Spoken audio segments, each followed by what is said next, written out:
Aujourd'hui, à Madagascar, le taux d'électrification s'élève à 36%.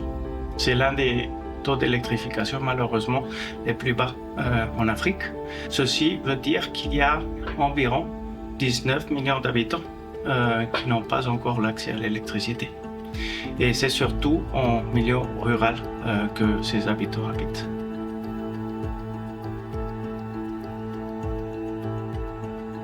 Le fait que Madagascar ait un taux d'électrification très bas représente aussi une opportunité pour le secteur privé. On estime que le volume d'investissement nécessaire pour arriver presque à l'accès universel à l'électricité ici à Madagascar s'élève à environ 7 milliards de dollars, dont plus de la moitié devrait venir de la part du secteur privé.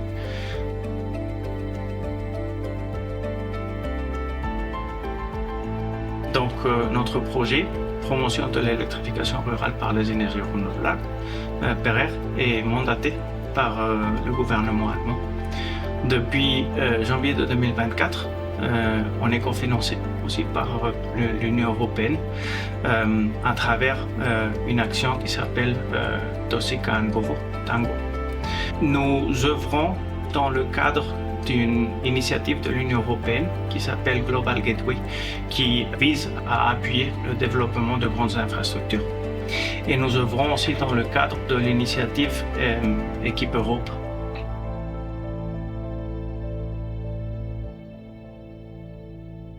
Techniquement, le projet Angouf, qui est un projet cofinancé par l'Union européenne et l'AFD.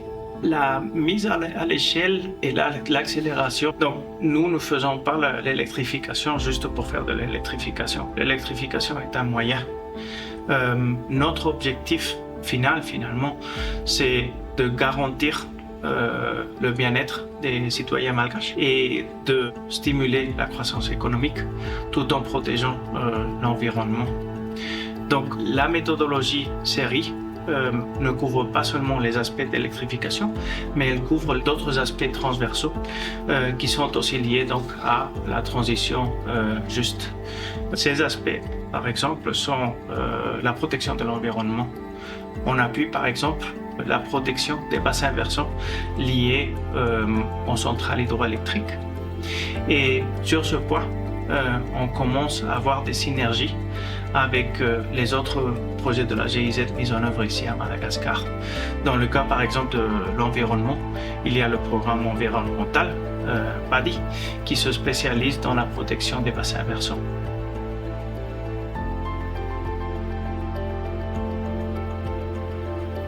À notre compréhension, il y a 4 points qui doivent être adressés urgemment.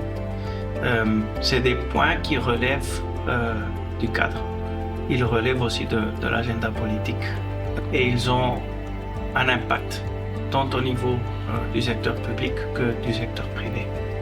Le premier point, c'est la procédure de prise en charge des droits et taxes à l'importation. Cette procédure ralentit en ce moment, la procédure actuelle ralentit le rythme de l'électrification. Oui. Le pacte parle donc de la nécessité d'alléger la procédure de prise en charge des DTI. Et donc, si on veut atteindre nos objectifs en électrification d'ici 2030, il faudrait donc adresser ce point-là au plus vite possible. Le deuxième point est lié donc au renforcement des capacités de l'Agence de développement de l'électrification rurale. Il joue un rôle crucial dans le secteur. Ils sont l'autorité concédante pour l'électrification rurale et on sait déjà que la majorité des personnes qui n'ont pas l'électricité en ce moment vivent en zone rurale. Oui. Donc ils doivent avoir assez de moyens pour pouvoir remplir leur mandat, qui est un mandat de promotion de l'électrification rurale à travers les appels à projets et aussi les accompagnements des appuis financiers du gouvernement et des bailleurs.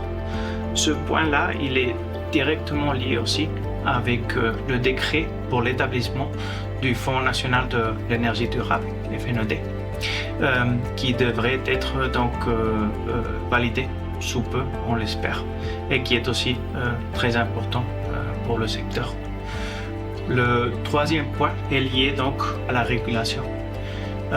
Il faut aussi renforcer les capacités de l'Office de régulation de l'électricité, l'ORE, afin qu'il puisse faire à temps, réaliser à temps, par exemple les avals tarifaires ou les contrôles de conformité sur le terrain. Ce point-là est directement lié donc au passage du décret à RELEC, le décret qui établira l'autorité de régulation de l'électricité, qui va donc remplacer l'ORE.